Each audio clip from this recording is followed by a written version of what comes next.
Welcome to day 6 of దేవి నవరాత్రి. మనం ఈరోజు కాత్యాయని అమ్మవారిని పూజిస్తాము.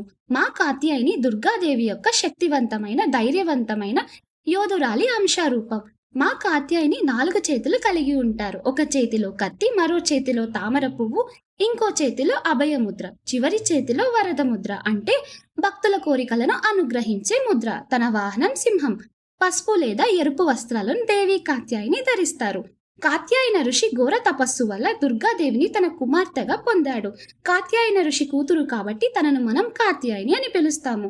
దేవి కాత్యాయని శక్తి, ధైర్యం, ఫియర్లెస్నెస్ కు ప్రతీక. చెడు శక్తులను నాశనం చేసి మంచి వారిని రక్షించే తల్లి. మా కాత్యాయని ఈ రూపంలోనే మహిషాసురుణ్ణి సంహరించి లోకాలకు ప్రశాంతతను ఇచ్చారు. దేవి కాత్యాయనిని పూజించడం వల్ల మనకు ధైర్యం, శక్తి లభిస్తాయి. ఆమె మన జీవితంలో ఉన్న చిక్కుముడలను తొలగించి చెడు విషయాలకు దూరంగా ఉంచి మనల్ని సర్వకాల సర్వావస్థల యందు రక్షిస్తుంది. యుక్త వయస్సు ఉన్నవాళ్ళు దేవిని మనస్ఫూర్తిగా ప్రార్థిస్తే మంచి భర్త లేదా భార్య లభిస్తారు. దేవి కాత్యాయని మనకు శాంతి, అభివృద్ధి, సంతోషం తీసుకొని వస్తారు.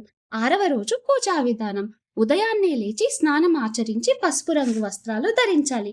Today colour of the day yellow colour. తేనె, పసుపు పువ్వులు, ధూపం, కుంకుమ అమ్మవారికి సమర్పిస్తారు. దుర్గా సప్తశతి లేదా కాత్యాయని స్తోత్రం పఠించాలి. మంత్ర పఠనం తర్వాత చివర్లో హారతి ఇస్తారు. ఈ రోజు ప్రత్యేకంగా 7 లేదా 8 సంవత్సరాలు లోపున్న అమ్మాయిలను దుర్గాదేవిగా భావించి కన్యకా పూజ చేయడం విశేషం. యాదేవి సర్వభూతేషు శక్తి రూపేణ సంస్థిత. నమస్తస్యై నమస్తస్యై నమస్తస్యై నమో నమః. ఈ వీడియో నచ్చినట్టయితే లైక్ చేయండి.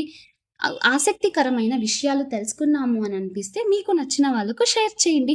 సబ్స్క్రైబ్ అవ్వకపోతే సబ్స్క్రైబ్ అవ్వండి.